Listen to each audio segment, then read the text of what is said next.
పిల్లల కానించి పెద్దల వరకు ఈ బద్ధకమే మీరు ఏదైనా ఫోకస్ చేయకుండా ఆపేస్తుంది. కాబట్టి ఇప్పుడు వరకు ఈ అర్షడ్ వర్గాల్లో ఏది ఉన్నా మీరు జీవితంలో ఆరోగ్యాన్ని పొందలేరు, మనశ్శాంతిని పొందలేరు, ఆనందాన్ని పొందలేరు. కాబట్టి వీటిని జయించండి. పితృదోషాలకి ఆ తర్పణలో చేయండి. దానితో పాటు అది చేసినా రాని వారు ఇది కంపల్సరీ చేయాలి. ఇది చేసి అది చేయకపోయినా పర్లేదేమో, కానీ ఇది మాత్రం కంపల్సరీ. అర్షడ్ వర్గాల్ని జయించాలంటే పాజిటివ్ ఉండాలి, ధైర్యంగా ఉండాలి, బద్ధకాన్ని వదలాలి.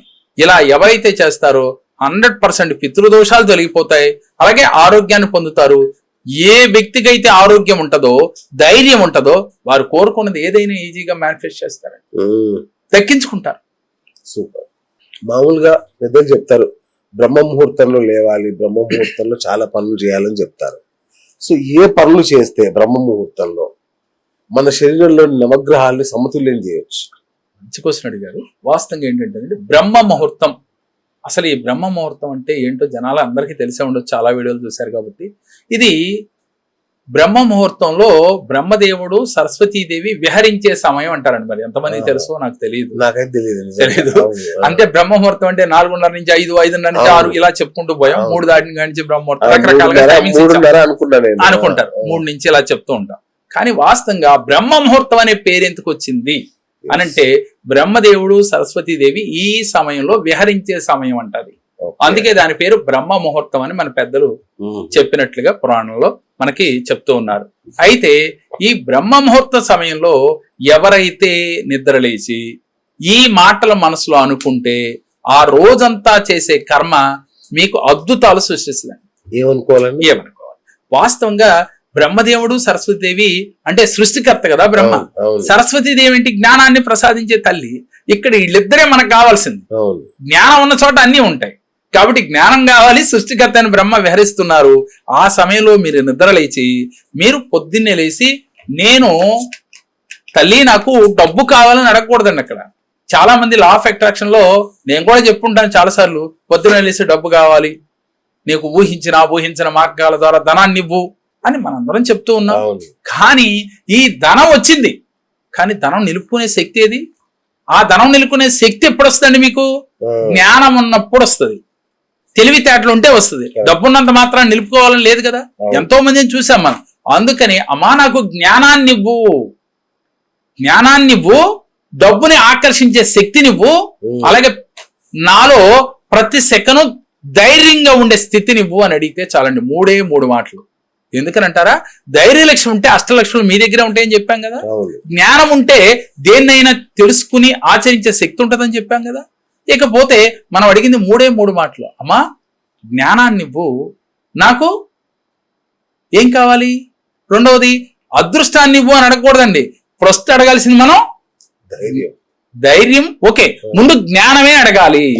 జ్ఞానంతో పాటు ధైర్యాన్ని ఇవ్వమని అడగాలి. ఈ 2 పాయింట్లు మనకి అద్భుతాలను తెచ్చిపెడుతుంది. అయితే ఎలా ఇవ్వాలి, ఎలా అడగాలి? పొద్దున్నే లేచి మీకు నచ్చిన దిక్కు, ఎందుకని ఉత్తరం దిక్కు కుబేర స్థానం అంటాం, తూర్పు దిక్కు అద్భుతం అని చెప్తాం. దీనికి ఒక సైంటిఫిక్ గా మనం మాట్లాడితే సూర్య భగవానుడు కన్నా, నేనే ఉంటాను బ్రహ్మ ముహూర్తం అంటే 3:30, 4 అని కన్ఫ్యూజ్ చేయదలుచుకోలేదు ప్రేక్షకుల్ని. మీరు సూర్య భగవానుడి కన్నా ముందు లేకండి, ఒకటే పాయింట్. అదే బ్రహ్మ ముహూర్తం అనుకుందాం కనీసం. ఇక దానికి డిజైన్ చేయట్లేదు నేను టైమింగ్. మీరు సూర్య భగవానుడి కన్నా ముందు లేచి చక్కగా కాలకుర్చములు తెచ్చుకుని కుదిరితే స్నానం చేయండి, అద్భుతం. ఎందుకని? మనసు ప్రశాంతత కోసం. అంతేగాని స్నానం చేస్తే అనుకూలిస్తాడని చెప్పట్లేదు, మళ్ళీ జనాలు కన్ఫ్యూజ్ అవ్వరు. మీరు ప్రశాంత అంటే మనం బయటకు వెళ్ళి వచ్చి స్నానం చేస్తే ఎంత రిలీఫ్ గా ఉంటుందో అట్లా స్నానం చేసి ప్రకృతిలోకి వెళ్ళండి. వెళ్ళి ప్రకృతిని ఆస్వాదించండి. ఆస్వాదించి ఈ 3 వర్డ్స్ చెప్పండి. పర్ఫెక్ట్ గా నిజంగా బ్రహ్మదేవుడు సరస్వతీదేవి వ్యవహరిస్తూ ఉంటే మీకు అనుగ్రహాన్ని ఇచ్చి తీరుతాడు. రెండోది ఏంటో తెలుసండి? ఆ 3 వర్డ్స్ ఏంటి సార్? రైట్. ఇక్కడ 3 వర్డ్స్ జ్ఞానం కావాలి, ధైర్యం కావాలి, నేను 10 మందికి దానం చేసే స్థితికి ఎదగాలి. ఏమండి మీరు దానం చేసే స్థితి అంటే మీకు డబ్బు ఉన్నట్టా లేనట్టా? ఉన్నట్టేగా. అది ఎప్పుడైతే మీకు దానం చేసే మనస్సు వచ్చిందో డబ్బు దాని అంతటికి అదే నడిసి వస్తుందండి. లక్ష్మీదేవి మీ ఇంట త్రష్టం వేసుకొని కూర్చుంటది. ఆ మనసు ఏది మనకి? సహజంగా ఉంటేనే, ఏదైనా ఇస్తేనే వస్తుంది అంటాను నేను. ఇచ్చే మనసున్న వాడికి పుచ్చుకునే అవకాశం అదృష్టం వరిస్తుంది, సూపర్. తీసుకునే స్థితి ఉంటది. అదే ఈ బ్రహ్మ ముహూర్తంలో ఎవరైతే ఈ సంకల్పాలు చేయాలి. రెండోది ఏంటంటేనండి, ఈ బ్రహ్మ ముహూర్తానికి ఒక ప్రత్యేకత, ఎటువంటి శబ్దాలు లేకుండా ఉంటాయి ఆ సమయంలో. అచ్చా, అవును, ప్రకృతి అంతా ప్రశాంతంగా ఉంటదండి. అవును, అంటే ఆ టైంలో మనం కారు వేసుకుని ప్రయాణం మొదలు పెడితే అరగంటలో వెళ్తాం, అవును. ట్రాఫిక్ లోకి వెళ్తే గంటన్నర పట్టేది అరగంటలో వెళ్తాం. అట్లాగే మనం మేనిఫెస్ట్ చేసిన ఆ సమయంలో తొందరగా భగవంతుడికి, యూనివర్స్ కి, భగవంతుడు ఉన్నా అంటే భగవంతుడు, యూనివర్స్ అంటే యూనివర్స్, మీరు దేన్నైతే మేనిఫెస్ట్ చేస్తున్నారో అది జరుగుద్ది. అయితే ఈ చేసే క్రమంలో మన ఆలోచన ఇలా ఉండాలి. అడిగారు ఓకే, కానీ మీరు ఫీల్ అవ్వకుండా ఏది అడిగినా ఉపయోగం లేదు. మాట మంత్రం అవుతుంది అని చెప్పానండి. మాట మన ఆలోచనలు మారుస్తుంది అని చెప్పాను. మన ఆలోచనలు మన నిర్ణయాలు మారుస్తుంది అని చెప్పాను. మన నిర్ణయాలు మన భవిష్యత్తును మారుస్తాయి అని చెప్పుకున్నాం. అయితే ఈ భవిష్యత్తును మార్చాలంటే మీరు మనస వాచ కర్మణ కంప్లీట్, నేను నిజంగా అడుగుతున్నాను, మనస్ఫూర్తిగా హార్ట్ఫుల్ గా ఫీల్ అవుతూ మీ ఫ్రీక్వెన్సీని కనెక్ట్ చేసి అడగాలి. అప్పుడు ఎలా కనెక్ట్ చేయాలి అంటే, ఇందాక మేము చెప్పాను, ఇందాక లవ్ లెటర్ గురించి.